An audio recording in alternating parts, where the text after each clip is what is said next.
Hello everyone, and it's so amazing to be back with Katreni doing this kind of conversational podcast, but I think a lot of really amazing things come out of it, and it's a synthesis of astrology, human design, and the gene keys. But we're trying to find the quintessence really of what is happening at the moment. So we're meeting today after a bit of time has passed, and we're in the 51, line 1. So this is all about awakening and initiation, and like just feeling into the astrology at the moment. It just feels like every month just keeps getting more and more intense. And, we're seeing that in the world around us. We're feeling it in our personal lives. So our beginning point today is going to be the Neptune Jupiter conjunction.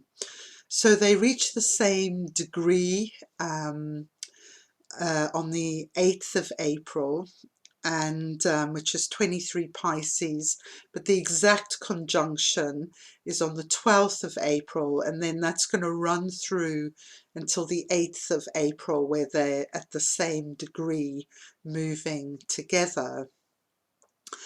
So my own feeling into this, it kind of really came online with the Chiron New Moon, and connecting in with two Trans-Neptunian objects who were also conjunct that new moon. So one is quite difficult to pronounce. It's a Hawaiian Polynesian word called Leleakuonua, something like that. And the meaning of the word is the place where the sky meets the land or the water.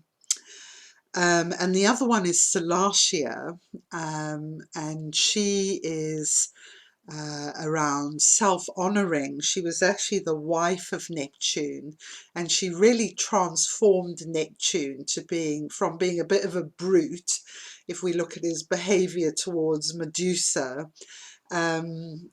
She kind of transforms him to a much higher refined frequency.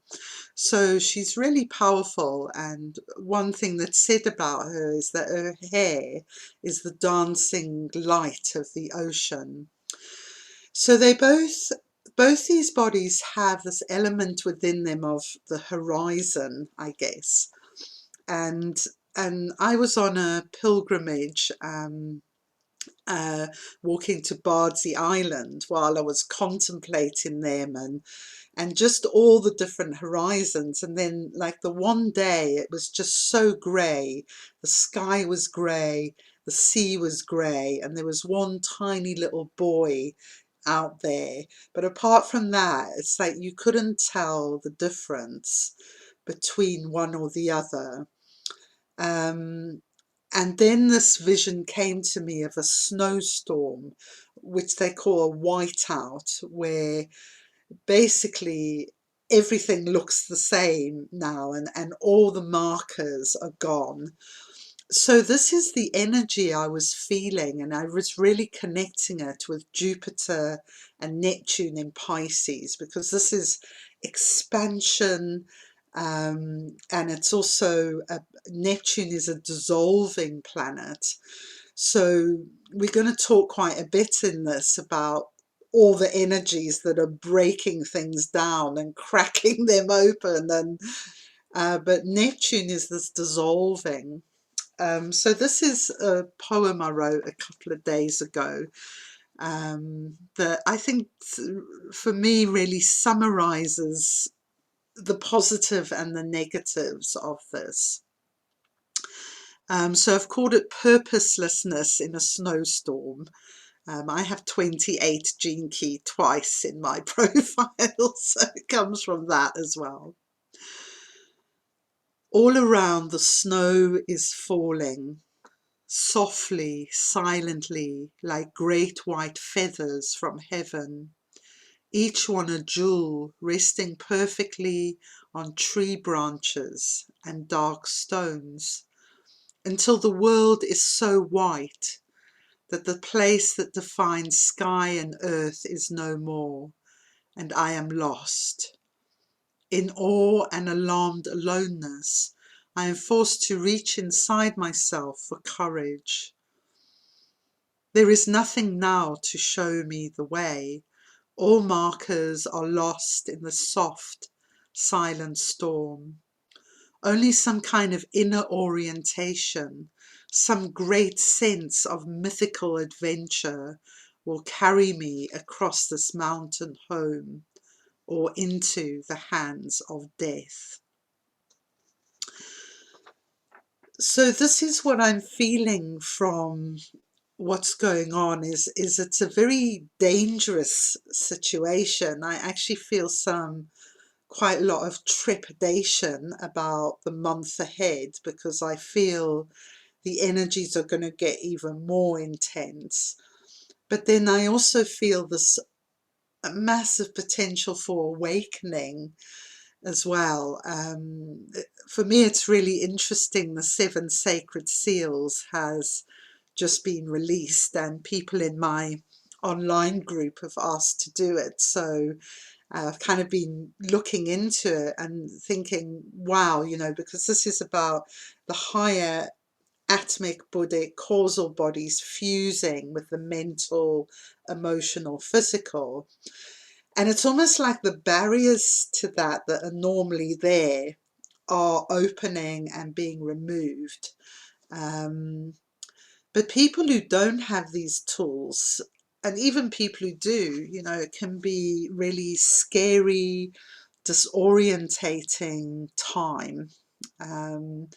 So I'm going to hand over to you, Katreni. You're going to speak about it from a human design point of view, what's going on with Jupiter, Neptune, and Gene Keys. I haven't spoken about the 36 much. Thank you, Alison. Hi, everyone. It's a beautiful image of Neptune and the sky, and yeah, and those are big planets like Uranus or Neptune, but also Jupiter is kind of, there is this threshold after the Jupiter, like into the collective field, and those collective planets like Uranus, Neptune, Pluto, they're indeed like these higher bodies of ours, in a way, like our unconscious, or I would say our like upper bodies or higher bodies that are part of our unconscious, and they are starting to become conscious, like they're starting, as you said, like merge and yeah, interpenetrate. And this is what I also feel in the collective field, like it's not possible to hide as an individual, or like to have this barrier. It's like we start to merge with the collective, and we start to find our ways of how we orienting still as individuals, and maybe even more individuated and differentiated, but within this collective field. And like, yeah, the higher bodies and the collective planets that are there. And so we're like expanding into this bigger field, and we start to embody it. And it's really hard to embody without the tools, or without really knowing what's going on, or even the details, so the mind can release certain things and like control less, and rather, yeah, finding its way to learn how to grieve. And I guess this is what it's for me about also now. It's like, while this interpenetration of the planets happen, we also it surfaces certain layers. It like melts and surfaces certain layers, and we learn how to grieve and how to digest and how to let go. All of this is on the collective level, not just individual, but on the collective level.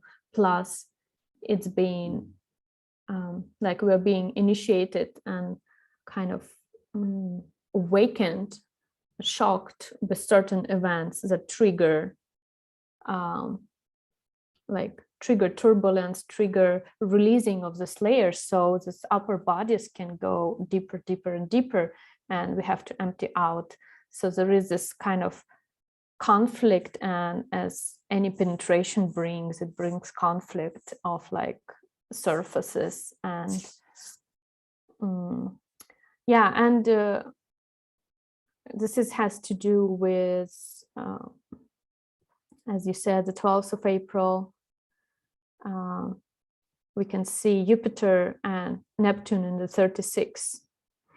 And so there is this conjunction happening in the second line, and second line is not in a detriment, it's in its, how you say, exaltation. So anyway, what was bigger theme is that Neptune was for a really long time in the 22nd gate. So it was kind of cleaning out as well our solar plexus, but also it was kind of allowing grace into our space. And now we're in the 36, and we're going to be there until 2024. I will just show where, and so it's going to be there for 2 years in the 36 until the moment where it's going to shift into the 25. So we're going to be, what that means is that we're going to be in this crisis, in this dark night of the soul, in this collective crisis, because 36 is a gate of crisis, and yeah,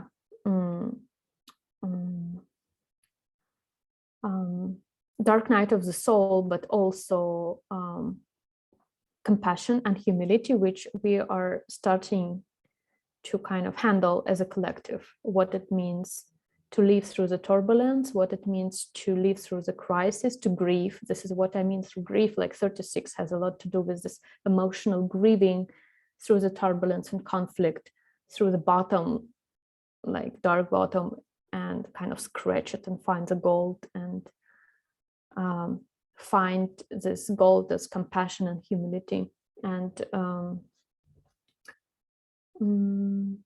humanity, sorry, like humility is more about leadership, but yeah, humanity and compassion. And we're going to be there until we go into the 25, which brings universal love and acceptance. So it's a beautiful journey, like the Neptune actually brings. But now what's happening, this conjunction we've mentioned, Jupiter and Neptune, is, for me, Neptune is also about erosion, about decay, and erosion in a sense of like the sand prints, like there are sand prints with, and it comes and it like washes away those sand prints, and you're like, where am I? And there is like, everything becomes like a mirage, a hallucination, like this fogginess and the ocean and this humidity, and it brings this, yeah, crisis of also like, because some of the layers been erased, and Jupiter expands it. So for me, what's happening during this period, and because of this giants, conjunction of these giants, is like there's certain wound that come like surface from the past, like traumas that brought addiction, a dissociation, and kind of coping mechanism of our psyche. So it brings it all up, and it may also, together with the 36, because it's this sector where it's in, it brings this, can bring the feeling of being stuck and helplessness in those moments when this comes up, because we're in the Aries period now we're in the Aries, so we feel this agitation, we feel this movement, and we feel things shifted. But actually, like at some moments where we are in the process of releasing, and in the process of these geological layers start to come up to our kind of mental, emotional, like consciousness, there is this can be feeling of stuckness and helplessness, numbness, and we need to reach out. And as Richard says in this amazing course, 7 Days of Grace, is that we have to make a step to reach out. We have to invoke those higher bodies to come and like bring forgiveness or bring ability to grieve through it.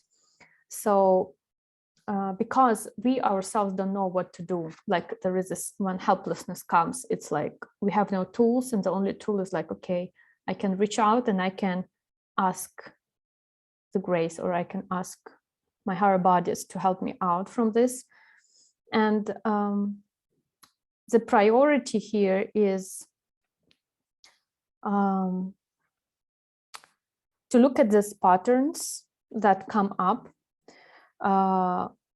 And it's a possibility during this period to really like clarify, to go from this helplessness to certain clarity through like seeing those patterns that come from what part of childhood or codependency, or what kind of patterns created addiction and dissociation. So it comes up, so we see it, and this pain needs to come out. Like, so this whole process of Jupiter Neptune is about, okay, this needs to come out, and how can I help it? And when it comes out, it's gone. This is a good part. So when it comes out, it's gone. So we kind of really dig it up and release. And together with this, we release our coping mechanism, or we start to understand why we are in the loop, helplessness loop, or in a procrastination loop, or like dissociation happens. Why? Maybe because it's our mom left us like alone, or like those really silly patterns that everyone goes through in a therapy, I guess. But now we are really kind of releasing it very like in this period of time, and not only like it happened. Why is it important, and why it's not just like this usual words, mundane words of therapy? It's because it's happening on the collective level. So like every one of us in its certain cycle of time gonna have it. So we are here to have this compassion towards each other, again 36, and like, okay, humanity, and like how we can help each other while some of us can be in this turbulencing or like crisis. So we learn how to deal with it collectively, and not just like one-on-one with our therapist, so to say. Okay, that was my part about Neptune Jupiter. Maybe you would like to add something about the Uranus, Alison. Yeah, well, just to say, well, a couple of things are also happening at the same time as this, one of which is Uranus is moving back into Gene Key 2. So this is the pure yin, divine, feminine energy. So again, that really supports, you know, the 7 sacred seals transmission, the Venus sequence transmission. It feels in particular are very much related to this divine, bigger divine feminine energy coming in. Also, the nodes have shifted into the 23, 43. So that's kind of for asking us to simplify our lives. And I think that one of the things that's going to happen is that complexity just becomes more and more unbearable. And, you know, as this kind of disorientating energy comes in. And it's interesting, actually, you mentioned attachment and addictions and stuff, because that has been some of my own inner processing the last week, of understanding addiction patterns and those deeper, like the panicking child. You know, addictions often begin from trying to feel connection, I think, ironically, even though ultimately my experience is they kind of separate you off.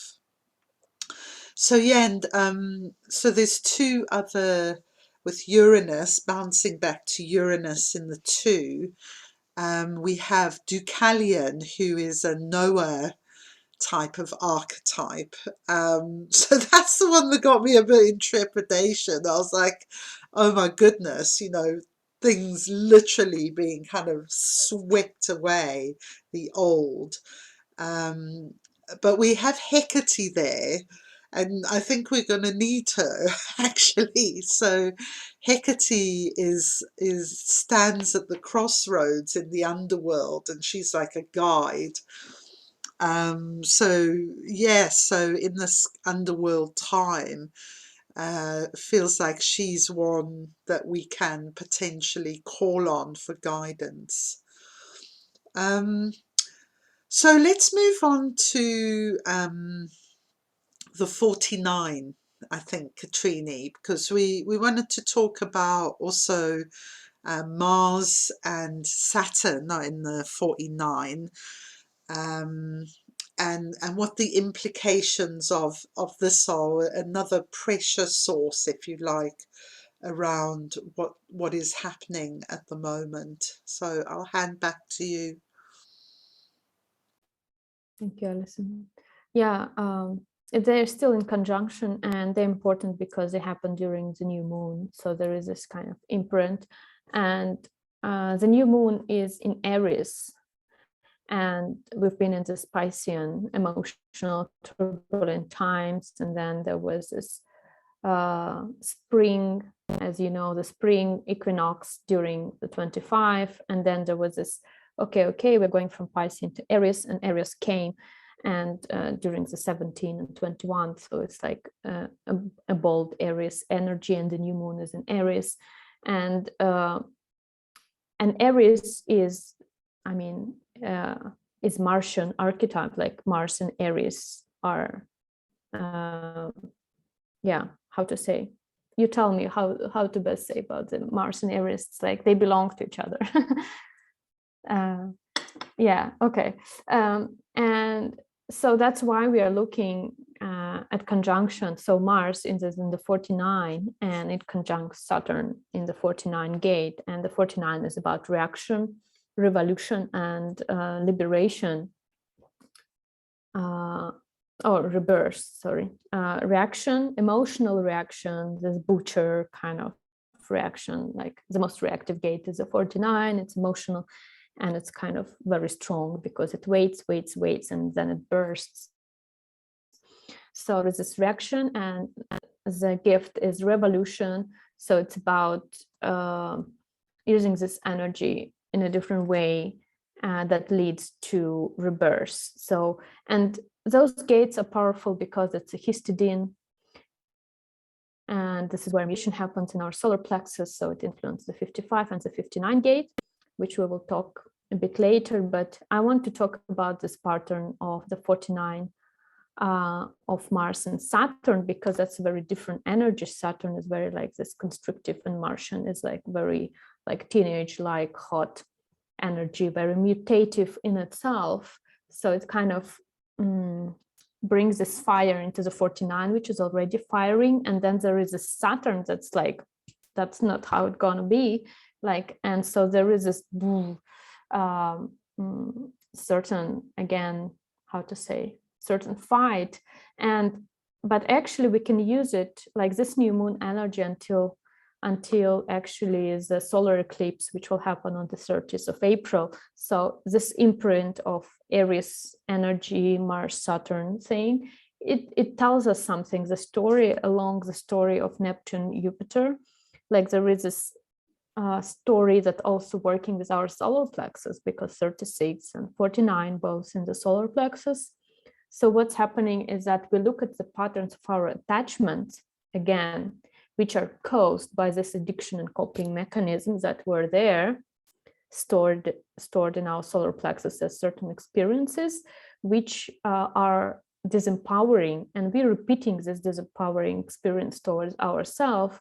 So number one now with this imprint of the new moon and this Mars Saturn thing is like, how can I bring back the empowering of myself, and like the rebirth that may happen with those energy, because this is what it's about, this Aries and this certain combination of the planning. It says, okay, you can have a rebirth, and you can go from turbulence through grieving into compassion, and like find this gold mine that opens up as a honey after the grieving. And then the Mars Saturn says, okay, you found your patterns of attachments caused by addictions or coping mechanism, and now where it is disempowering for you. So there is one main thing that Mars Saturn says: what resources you have, like what are your resources like that supports you, that your friends, or maybe things you read, or maybe podcasts you make, or places you go, or movement practices, whatever. What are your resources? And then second thing, Saturn says to you, where you invest your time. So it's about, because Saturn is about timing and being like influenced by this Martian energy with the conjunction. It says, okay, start to cultivate and build your own kind of real estate. And where you invest your time. Do you invest your time in yourself and in things that empowering you? And what are your most valued assets of yours? What is your self-interest?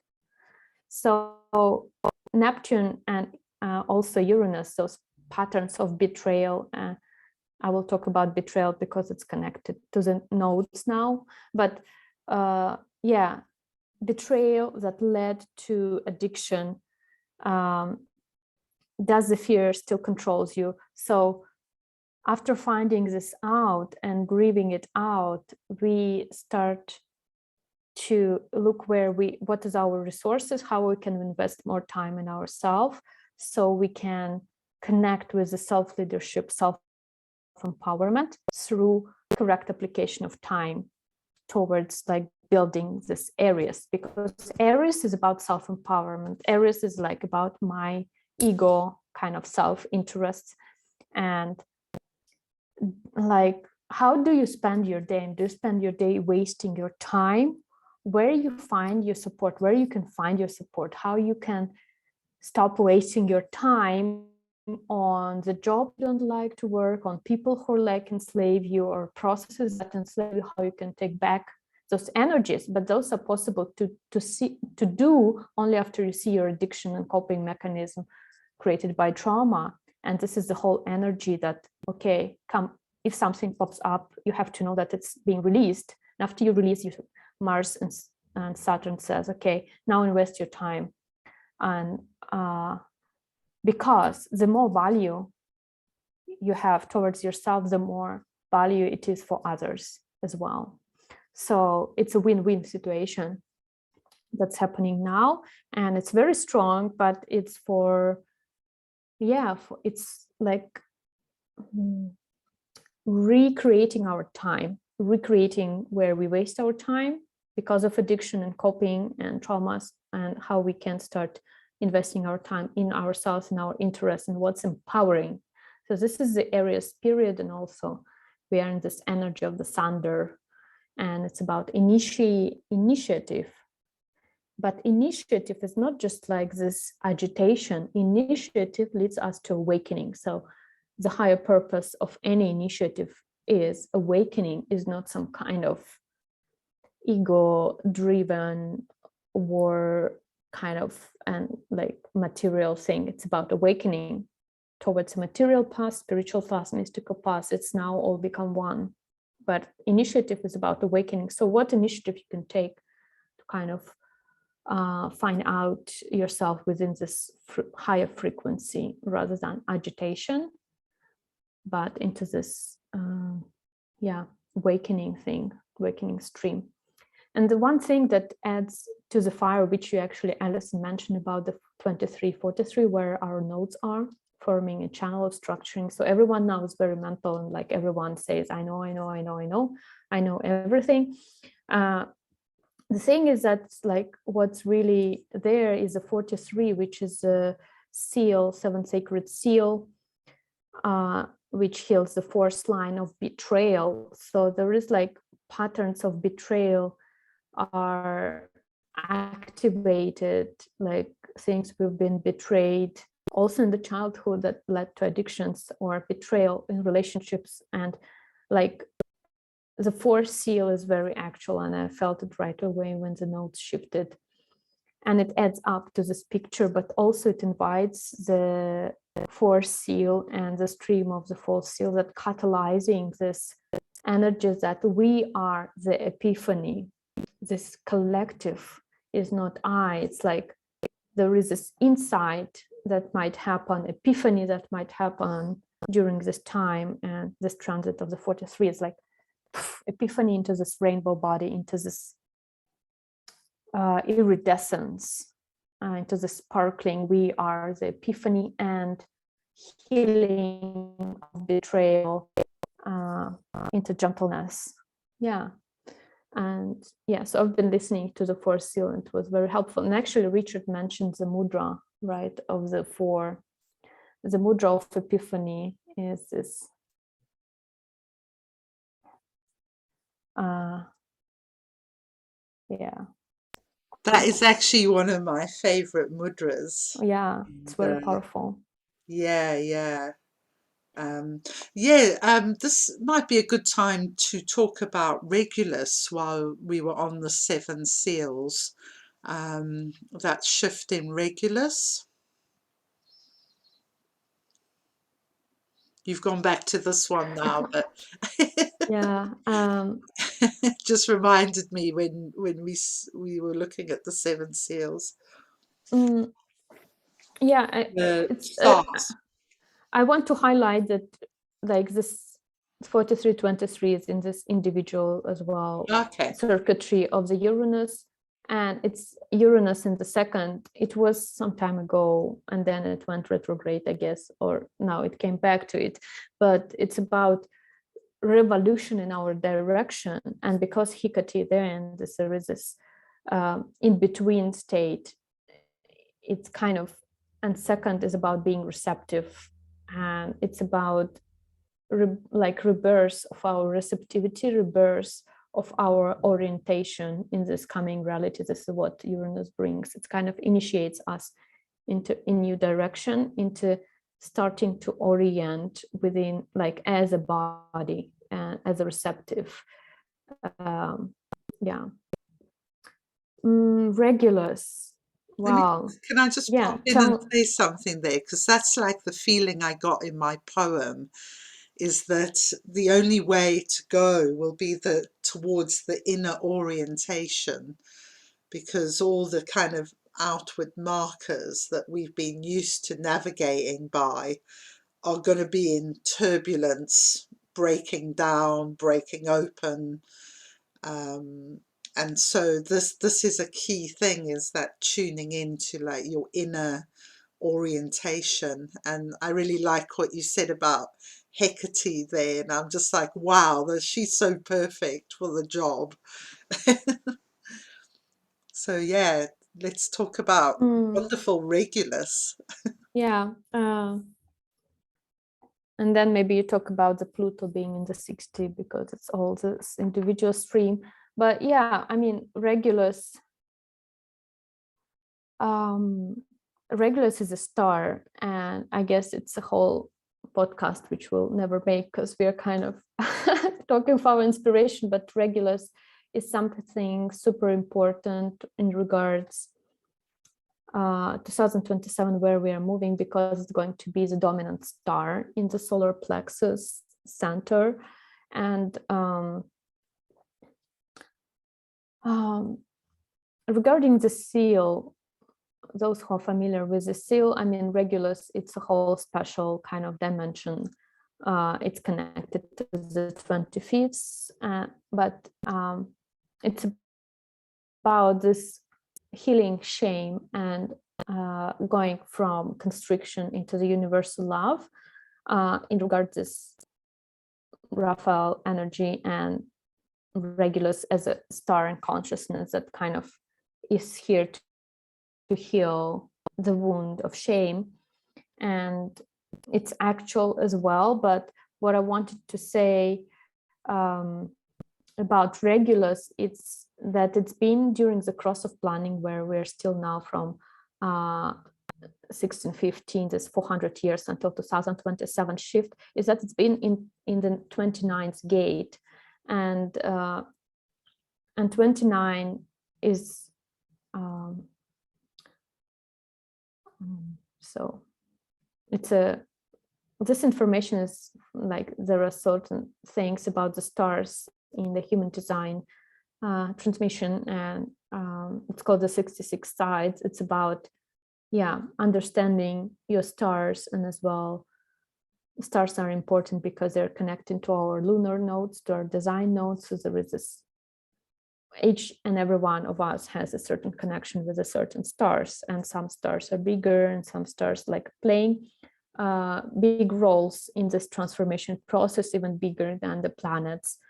And Regulus is one of them, and it belongs to this quarter of duality, quarter of relationship, and it's been in the 29th gate all along, giving us certain answers during this period and certain commitments. And but what happened is that it was there for so long in the 29th gate of hesitation and commitment, and of finding certain answers. And now it's shifting into the 59, and 59 is connected to the 55. It's a programming partner. It's where mutation happened together with the 49 I've mentioned. So there is this whole mutative process, and the 59 when towards 2027, and Regulus being there is what will trigger the first rave penta to come together. So after 2027, when our fertility is going to start to kind of shut down, fertility of humanity, and a new species going to emerge out of us called race, they're going to operate in a penta. So they're going to kind of come together as a group consciousness. It's a completely different way of being, and it's not a self-reflected consciousness, but consciousness that shares bodies and shares like a group from 3 to 5 called penta. And Ra was saying that when Regulus is going to enter the space, the first penta going to be formed. But actually what happened is that Regulus entered the 59 gate in the early 2021.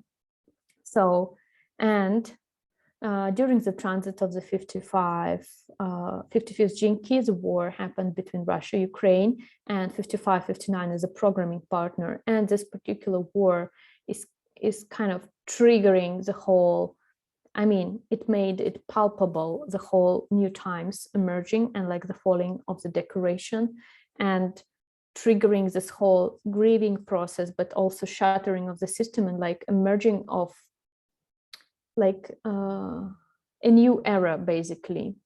And it's all this divine clock of Regulus entering 59. During the 55 transiting, things happen, and the 49 is also there is this reaction and victimhood and not being transparent. So this Regulus star initiating us into new times, and all these events that collectively surface certain layers for us to digest and be prepared for the times. I mean, not being prepared, but already living in a new time, like start to orient in this new time. Yeah, let me see.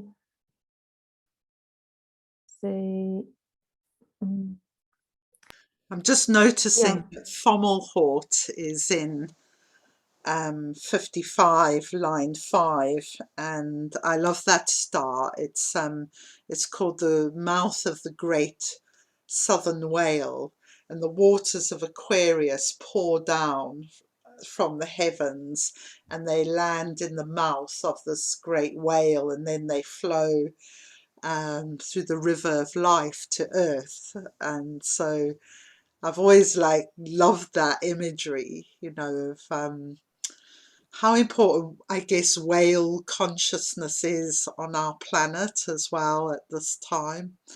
So I just wanted to throw that in there as well. Yeah. What's important is that there are certain stars like dominate certain quarters, and as I've said, Regulus dominating this one, and let me see if I find other stars. Maybe I will publish it somewhere below the video, but what 59 brings is that it changes our fertility and changes our intimacy, and what's like, it triggers it already now, not just 2027. The 59 is already like changing our way of relating, changing our intimacy, and it will be completely different intimacy when fertility and genetic imperative won't work, and when the solar plexus and the emotional wave stops, and it's going to stop in those who are going to be born after 2027. They won't have emotional solar plexus as a motor. They will have it as an awareness center, or in a different way, not we as humans live it through. So I just want to share also this image of the wheel, which we look a lot. So we are now actually in the 51 transit. So this week also something going to happen, because it's a key to the second Gene Key lock, and Uranus is now there. And we are now in the transit of the 51.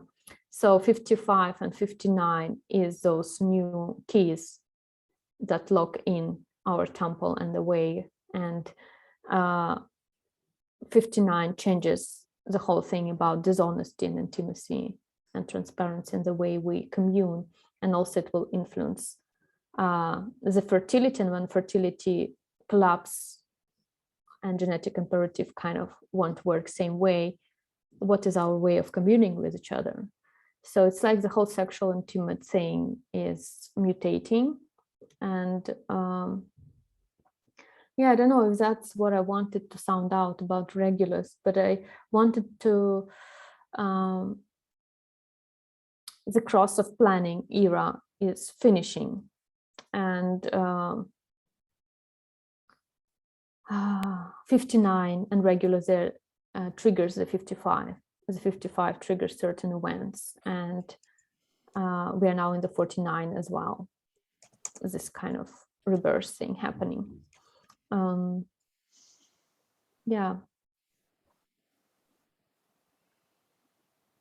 You might shift into the codon rings, yeah. Yeah, it just felt like a good point there to so if I can screen share for a moment. So we're in the 51 at the moment, and we're about to shift into the codon ring of life and death, which is this one here. So it begins with the 42, and I think these themes around intimacy and connection are kind of really one of the fundamental shifts I feel happening right now, like the heart opening, being able to relate to people on a much deeper level.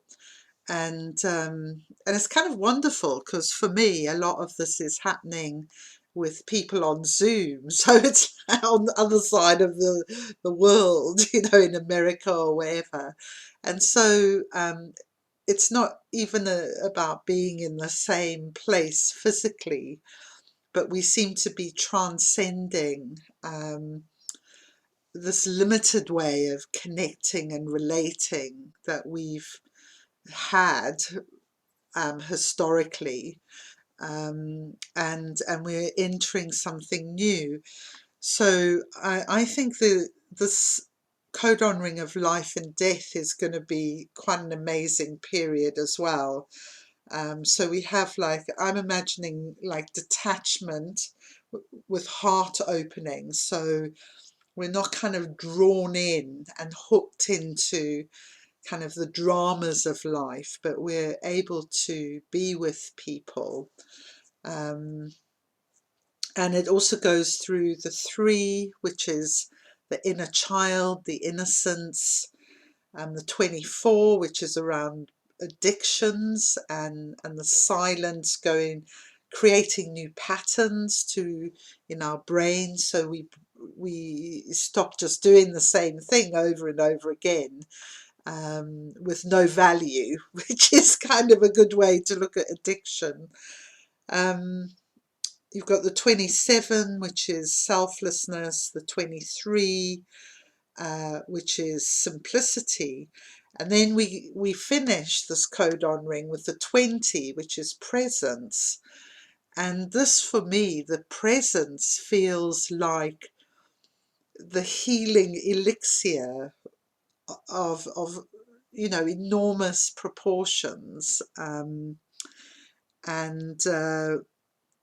Imagine if we could be present with our children, our parents, our partners, in this kind of open-hearted way, without our disassociating and addictions, and it feels like that's the healing journey, to arrive at being able to be more present, and present with suffering as well. So yeah, I just wanted to bring that in. And I also wanted to say, I just found this out today doing someone's chart, but Neptune is going to cross over that point of 0 Aries. It actually does 2 retrogrades from 2024. It does 2 retrogrades between the 36 and 25.